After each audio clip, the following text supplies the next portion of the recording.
जय माता दी। आप सभी को नवरात्रि की बहुत बहुत शुभकामनाएं। सनातन धर्म के ज्यादातर ग्रंथ और संप्रदाय के बहुत सारे शास्त्रों में माँ दुर्गा की स्तुति की गई है। माँ दुर्गा को महिषासुर मर्दिनी और शुंभ और निशुंभ जैसे अत्याचारी राक्षसों का वध करने के लिए जाना जाता है। माँ दुर्गा अपनी 10 भुजाओं से सारे संसार को समय समय पर दुष्टों से मुक्त कराती आई हैं। माँ दुर्गा ने अपने भक्तों को वचन दिया है कि जब जब संसार दानवों के अत्याचारों से त्रस्त होगा, तब तब वो पृथ्वी पर अवतार लेकर दुष्ट राक्षसों से पृथ्वी को मुक्त कराएंगी। माँ दुर्गा हमेशा ही अपने भक्तों को की रक्षा राक्षसों के विरुद्ध करती आई हैं। कई बार माँ दुर्गा राक्षसी शक्तियों के पक्ष में भी खड़ी हुई हैं। आद्य शक्ति का आवाहन कोई भी करे, चाहे वो राक्षस या असुर ही क्यों न हो, वो अपनी शक्ति के साथ उनकी सहायता के लिए आ ही जाती हैं। दशहरे का पर्व आने वाला है।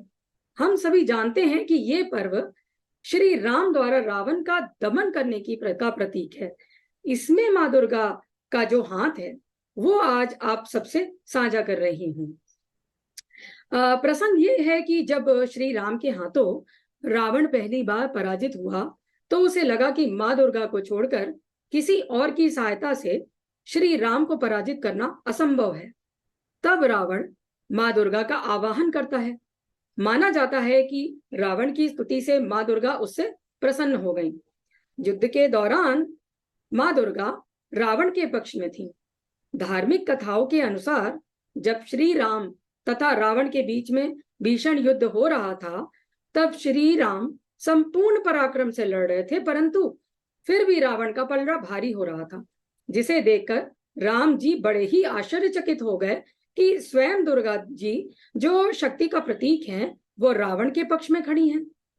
रणभूमि में श्री राम ने दिव्य बाणों का उपयोग किया, तो देवी दुर्गा ने रावण के पक्ष में विशाल रूप ग्रहण करके उसे अपने कवच से सुरक्षित किया। श्री राम के सभी अस्त्र क्षीण होते गए। श्री राम को लगा कि अब सीता का उद्धार नहीं हो सकेगा। व्यर्थ ही उन्होंने समुद्र पार कर युद्ध का इतना बड़ा परिश्रम कर लिया। तब जामवंत जी ने भगवान राम को भी माता की तपस्या करने की सलाह दी। इसके बाद श्री राम ने नवरात्रि की षष्ठी के सायंकाल से माँ दुर्गा की आराधना शुरू की। श्री राम पूरी तन्मयता और शुद्ध भाव से माँ दुर्गा की पूजा करने लगे।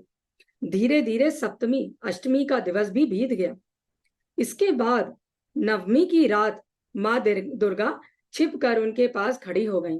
श्री राम को संदेह होने लगा कि माँ दुर्गा उनकी पूजा को स्वीकार नहीं कर रही हैं।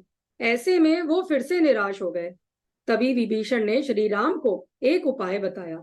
उन्होंने कहा कि माँ दुर्गा को नील कमल बहुत पसंद है, तो 108 नील कमलों को माँ दुर्गा की पूजा में अर्पित करें, तो माँ प्रसन्न हो जाएंगी।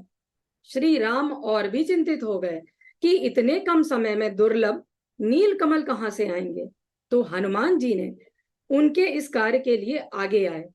इधर श्री राम माँ दुर्गा की स्तुति कर रहे थे, वहीं देवी दह से पवन पुत्र हनुमान जी तेजी से वायु मार्ग से 108 नील कमल लेकर आ गए और श्री राम को समर्पित कर दिया। श्री राम माँ दुर्गा की भक्ति आराधना करते हुए उनके चरणों में नील कमल समर्पित करते हैं। तभी माँ दुर्गा उनकी परीक्षा लेती हैं और एक कमल गायब कर देती हैं। श्री राम जब 107 कमल समर्पित कर देते हैं और 108वें नील कमल के लिए हाथ बढ़ाते हैं, तो उसे गायब पाते हैं। श्री राम फिर निराश हो जाते हैं। उन्हें लगता है कि माता का पूजन सफल नहीं हो पाएगा, वो रावण को कभी जीत नहीं पाएंगे। ऐसा सोचकर श्री राम की आंखों में आंसू आ गए। श्री राम रोते हुए माँ दुर्गा की प्रार्थना करने लगते हैं। विलाप करते करते श्री राम को अचानक एक युक्ति आती है। उन्हें याद आता है कि लोग उन्हें नील कमल जैसे नयन वाले कहते हैं। वो लक्ष्मण को बुला के कहते हैं कि अगर वो अपने नील कमल रूपी नेत्र माँ दुर्गा को अर्पित कर दें, तो उनकी यह पूजा पूरी हो जाएगी।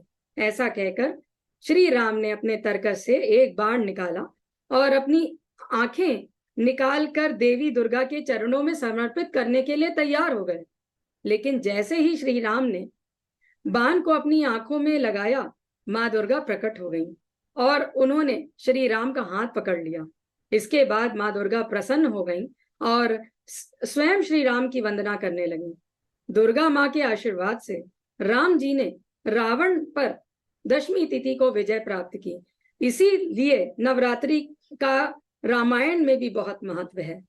जिस तरह दुर्गा माँ ने राम जी की आराधना स्वीकार करके उनकी मदद की और रावण पर विजय दिलाई, उसी तरह हम सब भी देवी माँ की आराधना से अपने मन में छुपी बुराइयों को समाप्त कर पाए। यही इस नवरात्रि का उद्देश्य है। धन्यवाद।